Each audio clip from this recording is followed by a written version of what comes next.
Hoje vou compartilhar com vocês um tema bem bacana que está sempre implícito nos outros assuntos que eu falo também, que é a constelação familiar. Vamos falar sobre a constelação familiar, desmistificar um pouquinho desse universo da constelação familiar e também proporcionar uma maior elucidação sobre essa terapêutica que é tão rica, ela é tão boa e tem levado ajuda para tantas e tantas pessoas, né? Então, quando se fala em constelação familiar, a primeira coisa que nós podemos já trazer na mente é constelação familiar. Então, vamos falar sobre o nome, né, para não haver confusões. Então, a constelação em si não vai falar de temas ligados à nossa constelação de estrelas, né?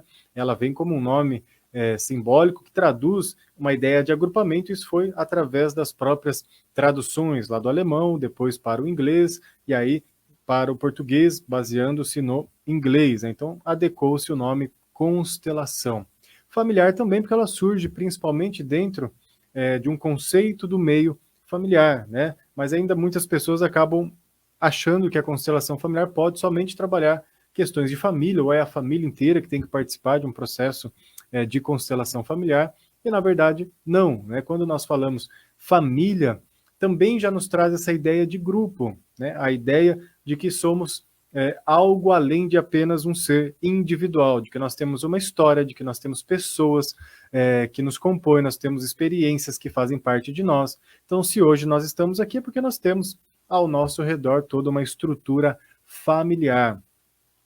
E algo principal dentro da constelação é a própria visão sistêmica, que é a grande riqueza que a constelação traz na sua forma de pensar.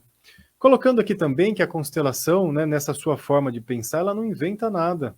Ela se utiliza de outras abordagens terapêuticas e traz algumas observações práticas e elucidações que vêm também através da prática pelo seu conhecido Bert Hellinger, né, que difundiu a constelação ao redor do mundo, mas ele próprio cita que havia algumas coisas antes dele, ainda sem tantas explicações, ou sem ter um conceito mais estruturado no formatinho que nós temos hoje, né? Então, ele traz essa formatação da qual nós temos aqui hoje.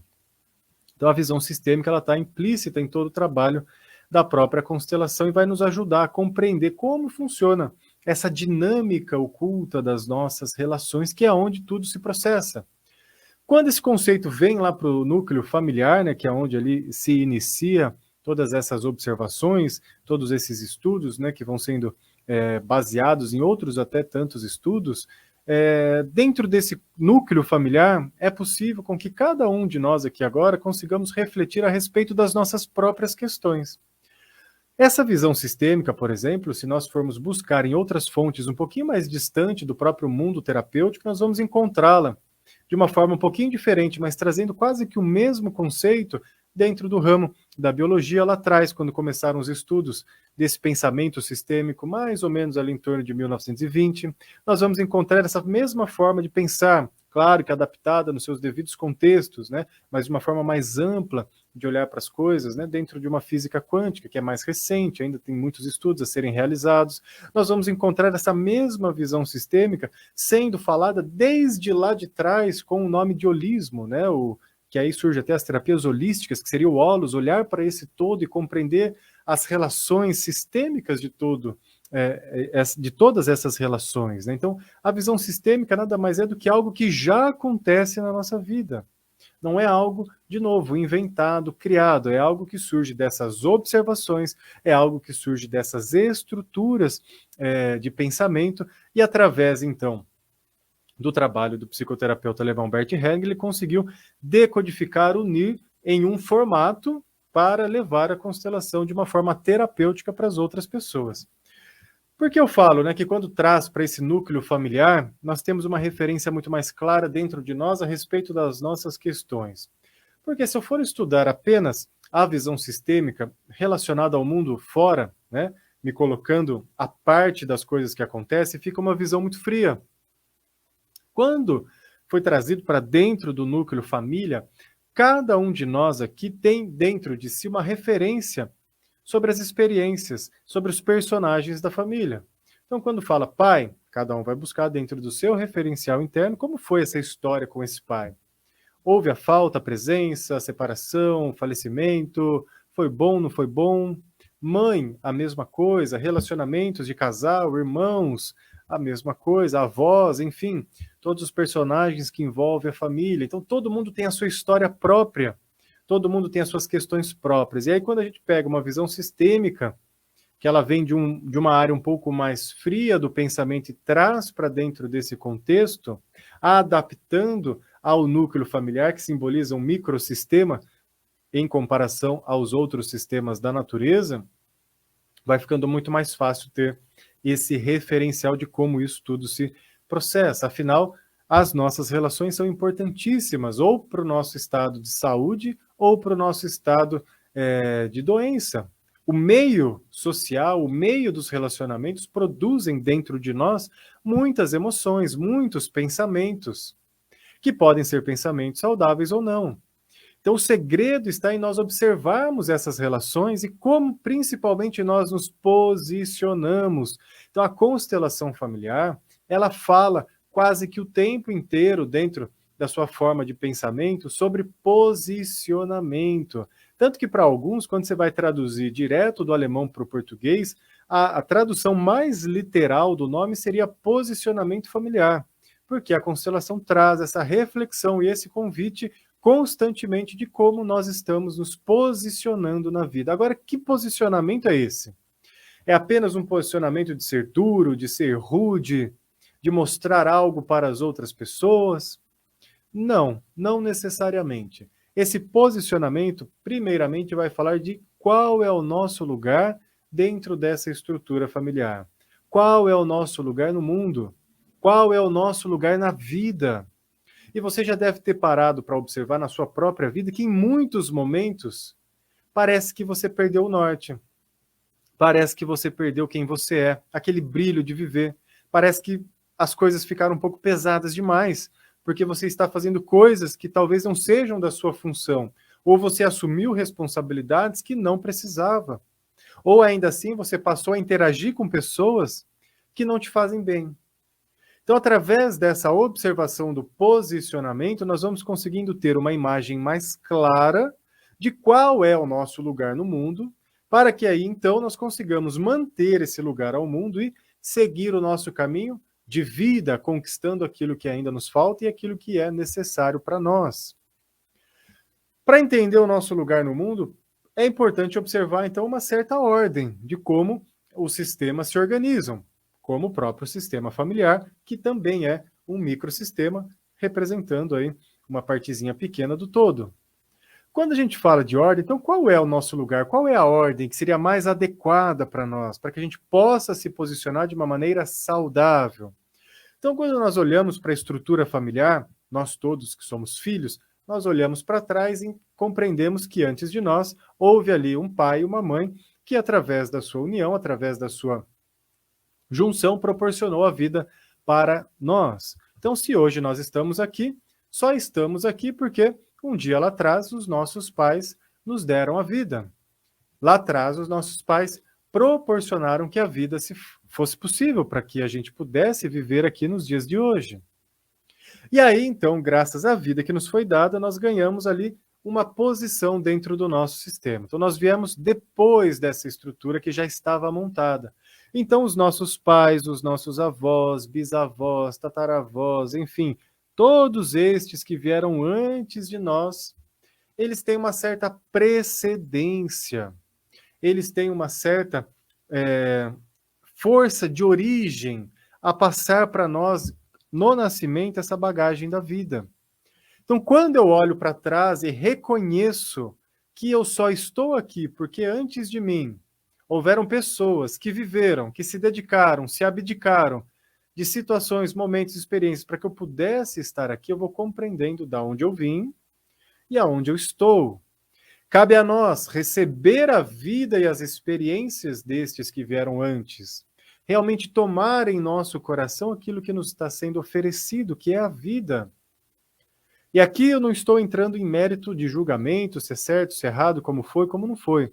Simplesmente estamos olhando e valorizando a importância do ato inicial da vida, reconhecendo e tomando para nós essa vida que agora está em nossas mãos, está em nosso coração. Então, quando nós conseguimos compreender que este é o nosso lugar, que nós recebemos essa força de vida, e a partir de agora, à nossa frente se abre um caminho, uma trajetória, se abre a própria vida, nós vamos ter o quê? Condições de seguir melhor nos caminhos do mundo. E dentro da caminhada de vida é onde vai surgir posteriormente outras relações, os relacionamentos afetivos, trabalhos, amizades e as experiências que estarão à nossa espera. Então, para que eu possa caminhar inteiro e com força de vida dentro da minha trajetória, primeiro eu preciso reconhecer de onde eu vim, a força que eu vim, os aprendizados que estão dentro de mim. Claro que talvez lá atrás muitas coisas não tenham sido interessantes, tenham tido dores, sofrimentos, mas tudo isso já passou. Então não adianta nesse momento de receber a vida eu querer olhar para trás e apagar uma história que já aconteceu. Pois eu não tenho força de ação no passado, só tenho força de ação daqui para frente. Então nós recebemos a vida e se tem algo que precisa ser ajustado, modificado ou adaptado, farei a partir de então, através da minha experiência, através da minha vida, atualizando os padrões, atualizando os comportamentos, se assim for necessário. Senão, nós vamos seguindo conforme a vida vai nos conduzindo pela própria vida. Este é o movimento. A vida vem lá de trás, passa por nós e segue o seu caminho eterno para frente. E aí nós aprendemos o nosso lugar, a se posicionar. Até aí, muito legal, né? Nós aprendemos que a gente vem depois dos que vieram primeiro, viemos antes daqueles que vão vir depois, e beleza, tá? Mas e aí, o que eu faço com isso na minha vida? Porque em muitos momentos pode ser que eu saia do meu lugar e não perceba. E aí é que está a grande reflexão para a gente pensar a respeito do posicionamento. Então, quando que nós saímos desse lugar de direito e perdemos força, enfraquecemos, deixamos de ser quem nós somos, para assumir e ser pessoas que nós não somos? Quando nós saímos desse lugar e assumimos o lugar de uma outra pessoa. Na maioria das vezes a gente faz isso de forma inconsciente. Por exemplo, quando a gente assume o lugar dos nossos pais, seja porque eles se separaram, seja porque um dos dois tenha falecido, seja pelo distanciamento, seja às vezes porque nós achamos que os nossos pais são inferiores a nós. Então isso faz com que a gente tenha uma postura a colocar os nossos pais menores, inferiores. E aí a gente assume um lugar de ser aquele que vai passar a vida para os nossos pais. Só que aí eu já inverti a ordem do sistema, isso dá um nozinho. O fluxo é interrompido. Deixando bem claro que, né, nós filhos podemos sim prestar assistência aos nossos pais, auxiliar, ajudar, mas sempre lembrando, tudo que eu faço para os meus pais, só faço porque um dia lá atrás eles me deram a vida e hoje eu posso fazer. Então nós não menosprezamos, diminuímos a figura dos nossos pais. Quando um dos pais, né, se separam, né, os pais se separam, o casal, um deles vai mais para longe, o filho tende a assumir uma postura de igual, né, com aquele que ficou, como se mantesse ali a estrutura daquele relacionamento acontecendo. Para quê? Para que as coisas no lar consigam se manter. Às vezes uma parte financeira, uma parte de equilíbrio emocional. Então é como se o filho falasse, não, já que um está mais longe, eu preciso suprir essa falta com aquele que aqui ficou. Então, por amor, nós entramos nessa representação de suprir um dos nossos pais. De novo, a gente sai do nosso lugar de filho e passa a fazer uma função que não é nossa. Em algum momento aquilo é necessário, porque houve um distanciamento, houve uma modificação numa estrutura e ela precisa de um tempo para se readequar. E antes de acontecer alguma coisa, é claro que eu vou suprir para que ela não se rompa de uma vez, não crie um problema maior. Só que vai passando o tempo, aquilo que até então nós estávamos suprindo, vai perdendo a necessidade. Só que nós vamos continuando dentro daquele personagem. E isso vai tornando o quê? Essa situação pesada demais. Por quê? Não fica saudável. É como se nós deixássemos de ser quem nós somos e passamos a vivenciar a vida de uma outra pessoa. Então, isso sobrecarrega a nossa estrutura, a gente se desalinha com o fluxo da vida e vai se enfraquecendo, vai perdendo significado à vida. Você já não sabe mais quem você é. As pessoas já não sabem mais quem você é. Porque você deixou de ser você mesmo e passou a suprir um outro personagem. E aí você se confunde com aquele personagem. Então, quando a gente fala desse posicionamento, olha como é importante a gente entender o nosso lugar, entender que em alguns momentos nós vamos precisar fazer algo, mas que depois de um tempo esse algo não precisa mais ser feito. Ou precisa se encontrar uma outra saída para se estruturar, para que não sobrecarregue os membros envolvidos nessa história. Quando a gente fala ainda da visão sistêmica, né, tem a questão do pertencimento. Pertencimento à lei da inclusão também vai trabalhar nesses aspectos no sentido de, né, se nós estamos aqui hoje, como eu disse, só estamos porque lá atrás os nossos pais nos deram a vida, e junto com essa vida que eles nos deram, tem todas as histórias que foram vivenciadas e todas as pessoas que estão envolvidas na nossa família. E essas pessoas que estão envolvidas, que fazem parte da nossa família, e essas histórias que aconteceram, elas têm ali o seu devido direito de pertencer no seu devido lugar. É como se fosse um livro. Tudo que nós vamos vivenciando vai ficando anotado nesse grande livro da vida onde nada escapa. Tudo vai ficando registrado, cada pessoa, cada acontecimento, cada experiência. Mas, de novo, por algum motivo na nossa vida, às vezes nós fazemos o quê?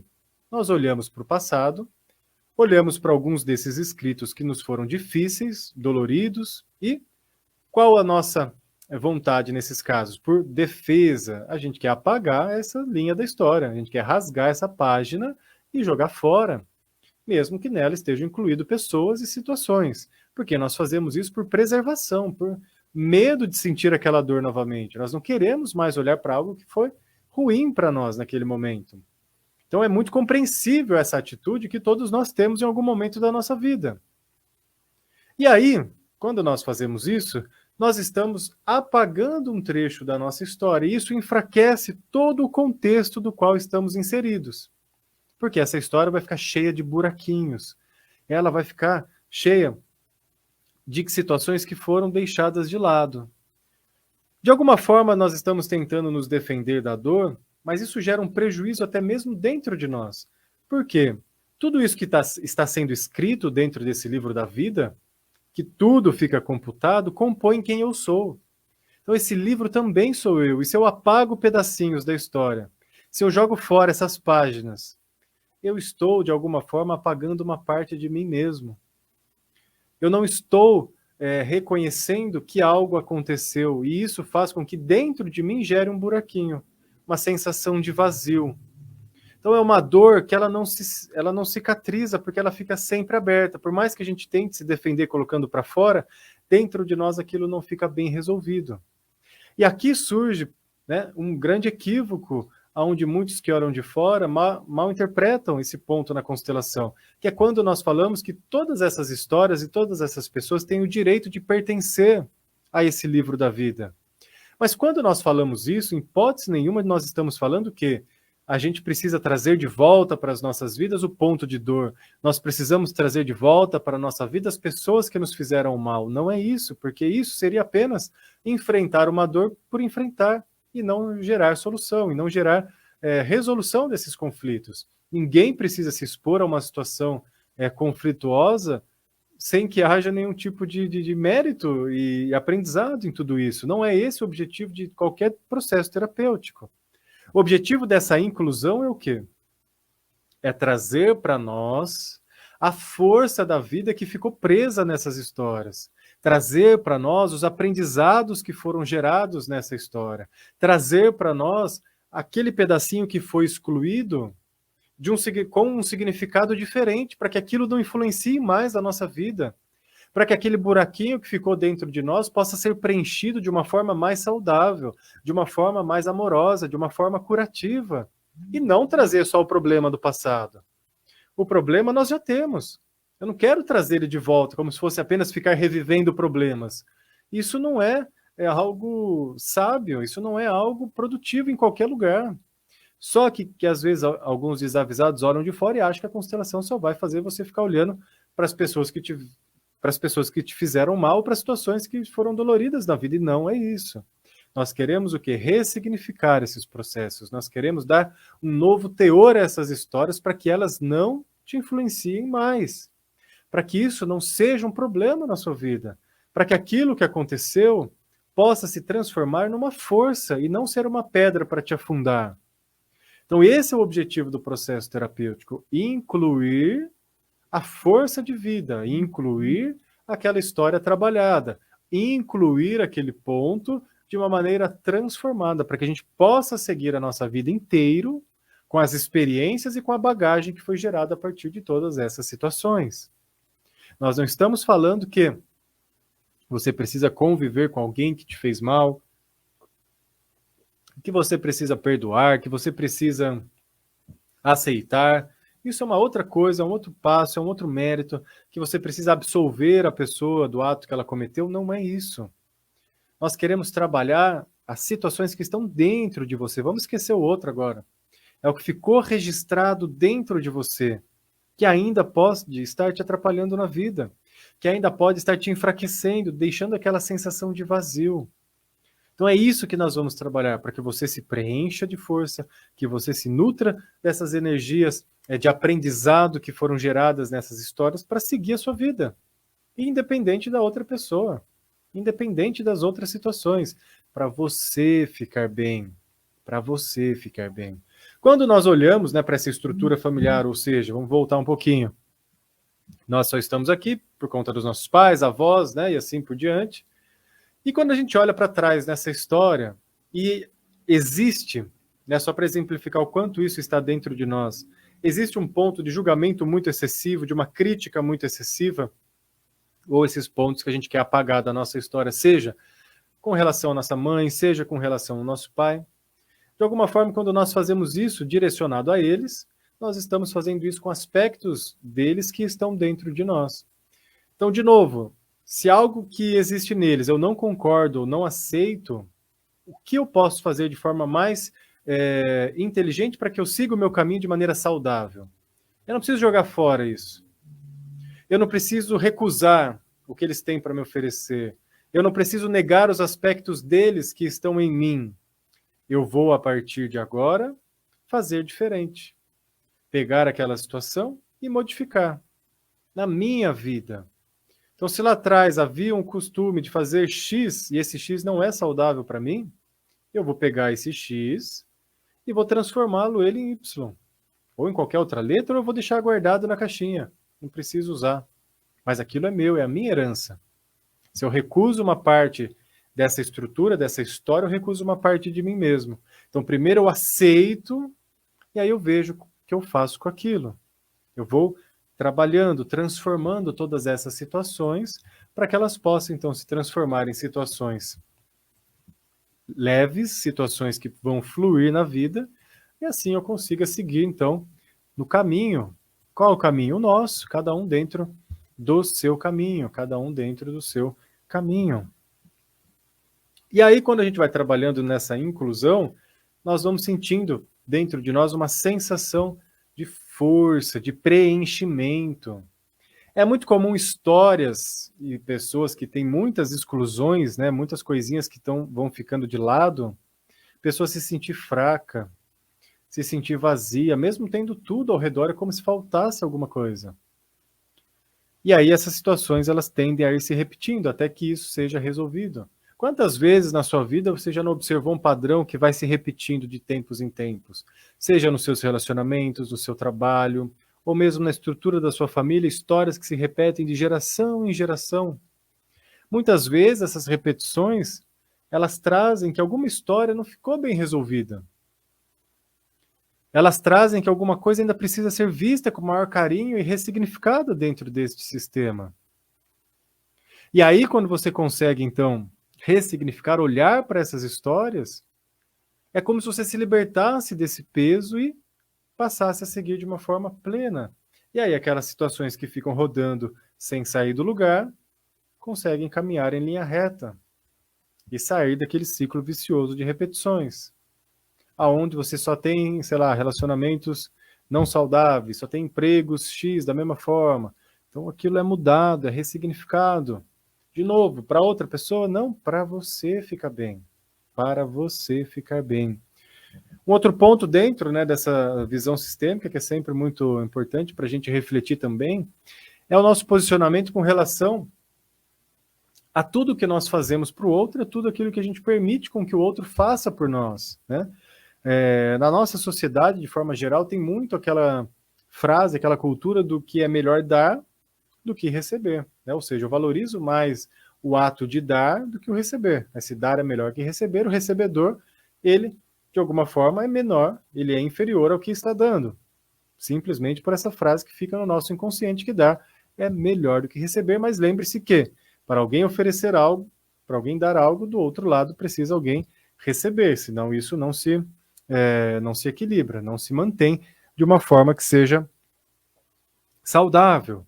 E quantas vezes nós insistimos na nossa vida em fazer mais pelo outro? Às vezes o outro nem pede, nem quer. São as nossas projeções, são as nossas expectativas, são as nossas faltas internas que a gente quer buscar no outro e quer que ele supra aquilo para nós. Então a gente vai fazendo, e às vezes não percebe que vai sufocando a outra pessoa, que vai fazendo com que a outra pessoa seja apenas um molde das nossas expectativas, não permitindo a ela ter vida própria. Ou a gente não permite com que o outro tenha força suficiente, o quê? Para conquistar as suas coisas na vida, né? Então fica aquela falsa impressão de que o outro sempre depende de mim. Então eu preciso fazer isso pelo outro, senão ele não vai fazer. Não, eu preciso manter o outro, senão ele não vai se manter. Então a gente vai sempre nessa falsa ideia de que o outro não vive sem nós. E isso não é saudável, isso desequilibra uma relação. Seja ela uma relação afetiva, uma relação de amizade, uma relação de serviço, onde eu preciso equilibrar. Imagine você só receber e não ter a chance de devolver, de fazer. Isso enfraquece. Então, uma boa relação envolve um posicionamento equilibrado entre uma dosagem saudável do que eu faço para o outro e do que eu permito com que o outro faça por mim, e assim ambos se sentem valorizados. Ambos se sentem úteis dentro da relação. Ambos têm a consciência e o sentimento tranquilo de que estão fazendo o que podem fazer, de que eles estão dentro de uma harmonia, de que eles estão em paz, porque estão fazendo de coração e estão deixando com que o outro faça de coração. E aí as relações elas vão se equilibrando. Mas olha, de novo, nós precisamos nos posicionar. Porque às vezes a gente passa do limite, e quando a gente faz demais pelo outro, o outro também chega uma hora que não suporta somente receber e não ter a chance de retribuir. E não é que uma retribuição tipo toma lá da cá, ou eu faço isso e tem que me pagar aquilo. Não, é algo natural de qualquer relacionamento que existe troca. Não existe relacionamento saudável sem troca. Nós trocamos. Eu falo, vocês estão do outro lado ouvindo. Nós estamos trocando, todo momento estamos trocando as nossas relações. Na sua vida você está trocando sua experiência, quem você é com o outro. Claro que num relacionamento afetivo isso fica muito mais evidente porque é uma convivência maior. E esse cuidado faz toda a diferença para a saúde do relacionamento. Faz toda a diferença para a saúde do relacionamento. Então, quando você olha e entende nas dinâmicas dos seus relacionamentos o quanto você está fazendo, o quanto está permitindo receber, você começa então a ver se está legal, se não está legal. Quantas vezes a gente fala na vida, né, que nos falta às vezes amor, carinho, elogio, sei lá, dinheiro, oportunidade. E aí quando a gente para observar, nós vemos que não estamos de fato abertos a receber. Não sabemos ainda receber de coração aberto, de coração leve. Porque a gente se fecha.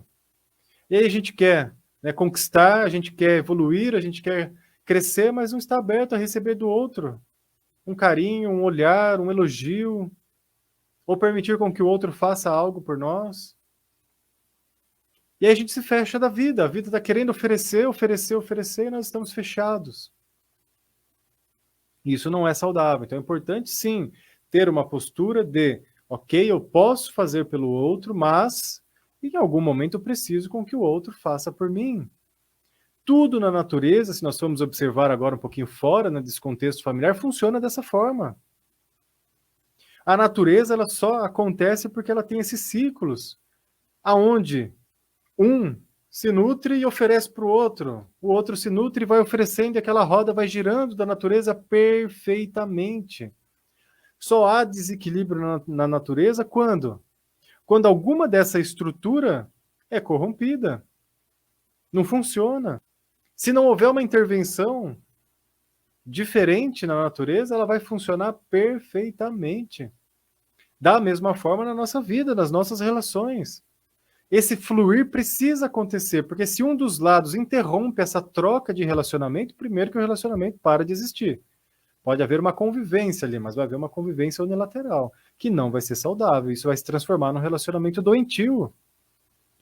Se estamos dispostos a nos relacionar, vamos lembrar da troca, aonde vamos interagir, trocar, compartilhar um com o outro. Só que tem um detalhe nessa parte que é muito importante, e isso é difícil. É quando eu vou oferecer para o outro aquilo que eu tenho de melhor, aquilo que eu posso oferecer. E é quando, aí que está o nosso desafio, eu vou receber do outro exatamente o que o outro tem para me oferecer. Do jeito que ele pode oferecer, e quantas vezes nós queremos receber do outro não o que ele tem para oferecer ou o que ele pode oferecer. A gente quer receber as nossas projeções, as nossas expectativas. Aí a gente começa a criticar o outro, né? Nossa, o outro não faz isso por mim, o outro não me dá carinho, o outro não me respeita, não me ama. Mas será que a gente está disposto a deixar com que o outro faça do jeito dele? Ou a gente está sempre ali ainda nos bastidores impondo, exigindo demais algo que o outro não tem para oferecer? Agora, caso realmente não esteja tendo uma troca harmônica nessa relação, talvez seja a hora então de cada um seguir o seu caminho. Agora, se está tendo uma troca, mas ainda há esse ponto de conflito e eu posso ver que eu preciso melhorar um pouquinho as minhas expectativas e exigências do outro, legal. Tem uma frase que ela é bem profunda que explica um pouco isso, né? Melhor forma de amar ao outro é aceitá-lo tal como ele é. E será que estamos dispostos a aceitar o outro tal como ele é? Ou nós estamos dispostos apenas a amar e aceitar o outro tal como nós queremos que ele seja? Porque é muito fácil, né? E é o que geralmente nós acabamos fazendo. Nós amamos o outro naquilo que o outro às vezes nos é útil, naquilo que nós esperamos que o outro seja e faça por nós. Quando em algum momento o outro não faz por nós, aquilo que a gente quer, exige, nós não amamos mais. As expectativas se quebram, gera frustração, briga. Quantos e quantos relacionamentos não têm brigas porque esse ajuste não está bem feito? Um espera, né? Vou dar um exemplo simbólico, né? Um espera do outro a cor azul e o outro só tem a cor verde.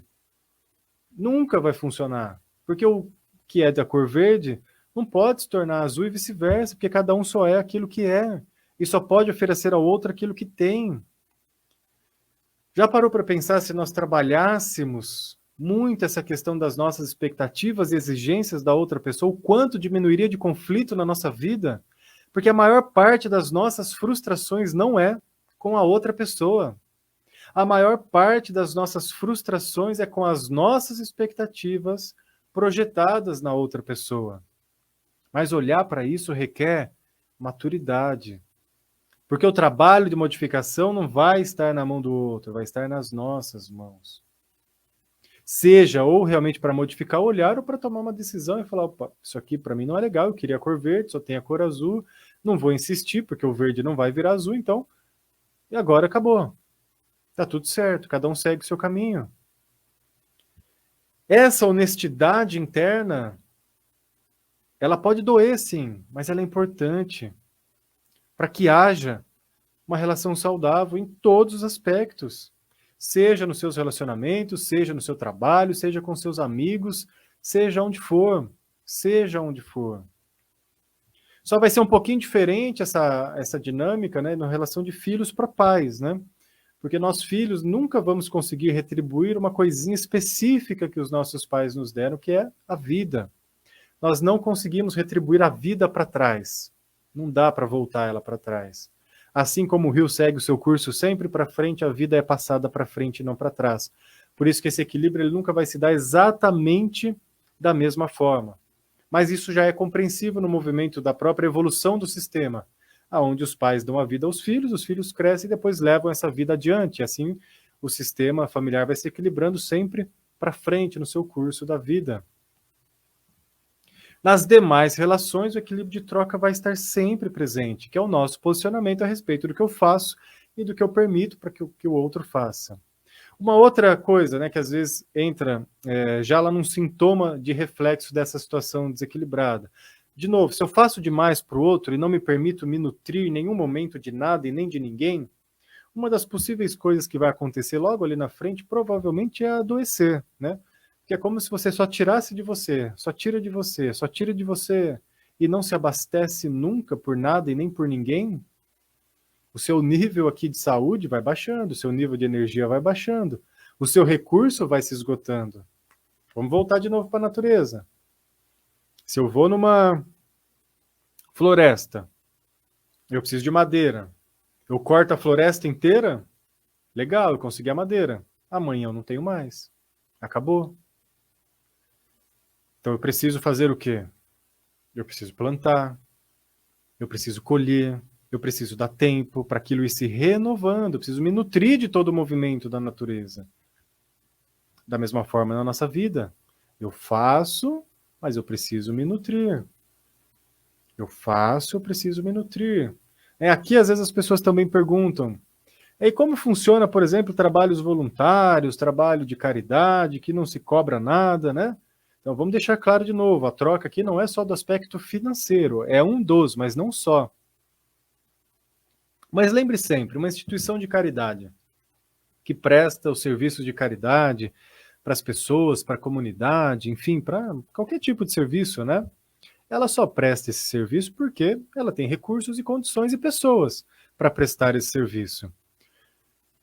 Não importa de onde está vindo a fonte, seja as pessoas, seja o recurso financeiro, seja as doações, algo nutre essa instituição para que ela possa pegar aquilo, organizar e distribuir. Então precisa em tudo ter um movimento, mesmo que não vai vir, neste caso, né, da caridade ali, da própria pessoa que está recebendo. Mas ainda assim, eu insisto para a gente refletir juntos aqui. Você pode oferecer, por exemplo, algo material para alguém que naquele momento não tem aquele recurso disponível. E nesse ato de oferecer algo material, ainda assim, nesse momento, você consegue receber algo da outra pessoa. E não na exigência de cobrar. Não é dinheiro, não é isso que eu estou falando. Mas você pode ouvir aquela pessoa. Você pode deixar aquela pessoa falar um muito obrigado. Você pode aprender com a história daquela pessoa para que ela se sinta bem e não se sinta inferiorizada por estar recebendo algo de você. Então, em tudo, há sempre a possibilidade de aprender, de receber, de trocar. Para não ficar algo frio. Imagina, você vai lá levar algo para alguém numa doação e você nem olha para aquela pessoa, você nem ouve aquela pessoa, você está diminuindo aquela pessoa. Ela pode não ter naquele momento o recurso que você está oferecendo, mas ela talvez tenha tantos outros recursos melhores do que você na vida dela, que ela poderia estar te ensinando ali, se ela quisesse, e se você permitisse. Às vezes uma fala, às vezes uma pergunta, às vezes só deixar ela falar muito obrigado. E muitas pessoas, às vezes, quando na vida vai, enfim, aumentando ali os seus recursos, né, depois de ter recebido uma determinada ajuda, ela se sente tão bem, quando isso é feito com carinho e amor, nessa troca, que ela quer fazer isso por outras pessoas. Então vai se equilibrando de novo também, sempre para frente, né? Mas de uma instituição, ela tem lá o recurso entra, né? Vamos pegar um caso de alimento, né? Fica mais fácil de a gente pensar aqui. Então eu vou doar alimento para alguém. Tá, legal. Alguém vem, me doa esse alimento, eu distribuo. Olha como vai girando o fluxo. Todo mundo vai se beneficiando do processo. Se eu interrompo, esse fluxo, toda a cadeia vai ficar corrompida lá na frente, não vai girar a roda. E aí aquele que vai só suprir, vai chegar uma hora que não vai ter mais condições. É importante que haja esse movimento de troca. A natureza troca, é isso. Ela vai movimentando, ela vai se reestruturando para que tudo fique no seu devido lugar de equilíbrio. Então, olha como é interessante nós refletirmos a respeito desses nossos posicionamentos na vida. Como é importante a gente aprender qual é o nosso lugar, as coisinhas que estão sendo deixadas de lado, que ainda nos machucam, o quanto nós estamos tendo uma relação saudável ou não com as pessoas. Lembrando que o maior dever de casa vai ser nosso, para que nós possamos então ficar bem. De novo, primeiro é para nós. Até nesse caso da troca, né, às vezes a gente acha que o problema está na outra pessoa, que de novo, a pessoa ela é verde, eu quero que ela fique azul, e aí eu exijo e forço a outra pessoa a fazer 1000 coisas, né, porque é ela que está com problema, porque ela não está azul, ela é verde. Mas percebe quem está gastando tempo, energia e dedicação com algo irreal? Somos nós. A gente quer forçar o outro a ser uma pessoa melhor, mas nem nós ainda estamos conseguindo. Então vamos fazer o nosso dever de casa, o nosso dever de casa.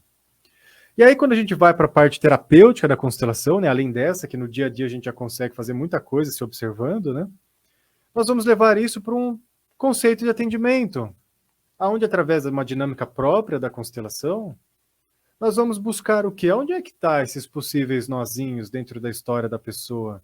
Onde é que está esses possíveis desajustes na história dessa pessoa? Para quê? Para que isso possa ser organizado, para que isso possa ser ressignificado, para que isso possa ser ajustado, como qualquer outro processo terapêutico. O que diferencia a constelação de outros processos terapêuticos? A dinâmica que ela é realizada. Como dentro da própria psicologia, você tem abordagens diferentes. Você tem abordagem analítica, você tem uma abordagem humanista, você tem uma abordagem da psicanálise, você tem uma abordagem transpessoal, você tem várias abordagens, e dentro dessas abordagens, você tem mecânicas também diferenciadas para levar a pessoa que está ali na frente o melhor para que ela precisa. E a constelação, não diferente, tem a sua estrutura própria de organização, aonde ela leva o conceito teórico, como qualquer outra área, modela uma linha terapêutica, que no caso é a dinâmica, de onde acontece o movimento terapêutico, e no final tem a conclusão disso, que é integrar toda essa movimentação que está sendo feita, que é o ressignificar, o ajuste. Né? A constelação não faz mágica. Isso é um outro erro das pessoas, às vezes, que olham de fora e acham que terapia, ou constelação, ou qualquer coisa, nesse sentido, vai fazer uma mágica. A gente vai lá, vai tirar o problema da vida da pessoa e está tudo resolvido num método miraculoso. Antes fosse assim, seria muito mais fácil. Mas na maioria das vezes, claro, a terapia ela vai dar todo o suporte emocional, estrutural, os ajustes, as observações necessárias, mas é aqui dentro onde tudo se processa. Não é muitas vezes do dia para a noite que as coisas acontecem. Leva-se tempo até algo ser digerido, ser visto, ser ajustado, ser equilibrado, para que aquilo, então, fique bem. Mas hoje em dia nós temos o quê? O imediatismo muito grande. A gente quer tudo para ontem. E não dá o devido valor do processo. As coisas precisam de tempo. Esse tempo para cada uma é diferente. Por isso que é importante olhar para quem está na nossa frente. Por quê? Talvez o tempo para uma pessoa seja uma semana, para o outro seja um ano, e isso não quer dizer que um é pior ou melhor do que o outro, mas que aquela situação precisa de um tempo específico para se reorganizar. E aí, quando a gente quer aquele imediatismo apressado, o que acontece? A gente pode pular etapas. Isso vale tanto para os clientes, né, que estão buscando a terapia, quantas vezes para o constelador, o terapeuta, o psicólogo, que quer apressar o processo. E aí, quando eu apresso o processo, o que acontece? Onde fica, né, a dinâmica acontecendo? Num nível muito superficial. Tem aquela melhora rápida, depois ela já se apaga, como se fosse um fósforo. Você acende o fósforo, ele pega fogo, já apaga. Quando a gente apressa as coisas, acontece isso na vida. A gente trabalha num nível superficial, não tem sustentação, não tem plano de fundo para dar realmente a estrutura necessária para que aquele indivíduo possa continuar a sua caminhada de uma maneira mais leve, de uma maneira mais harmonizada. Então vamos fazer cada coisinha no seu lugar, responsabilidade sempre para o cliente, responsabilidade sempre para o terapeuta, para o constelador, para o psicólogo, seja lá quem for.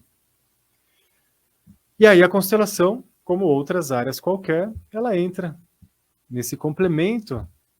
Eu falo que seria muito interessante com que a pessoa que busque uma constelação, ela busque também uma linha, uma abordagem terapêutica de plano de fundo para dar essa sustentação mais longa, né? Porque a dinâmica da constelação em si, ela tem uma dinâmica de uma abordagem breve, pontual, em cima de uma questão X, que por si só trabalha muita coisa, sim, com certeza, mas vai precisar ali o indivíduo aos poucos ir mantendo tudo aquilo que vai sendo feito. Então, se ele está numa linha de uma abordagem mais longa, em paralelo, né, no caso de algumas abordagens da própria psicologia, ele vai juntando as duas coisinhas. A terapia longa não quer dizer que é melhor, a terapia breve não quer dizer que é melhor. Cada uma tem o seu focal de atuação, cada uma tem o seu lugar de trabalho, e ambas se complementam. Assim como a própria terapia longa e essa mais curta complementam um outro tipo de tratamento, porque nenhuma concorre com a outra. São caminhos diferentes, são abordagens diferentes, são focais diferentes que vai se ajustar mais a uma situação, mais a outra. Então isso faz com que a gente pare um pouquinho de confundir as coisas, de querer entender o que é melhor, o que é pior. Vai ser melhor o quê? Se aquilo que você está buscando seja oferecido por aquela ferramenta. Encaixou? Então é algo bom, é perfeito. Não encaixou? Não é que é ruim, é que para aquilo não encaixou.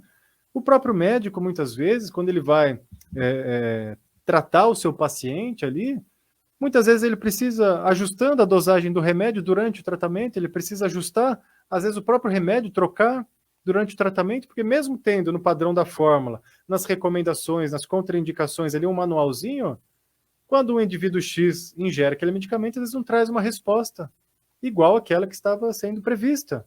E ele faz os ajustes normalmente.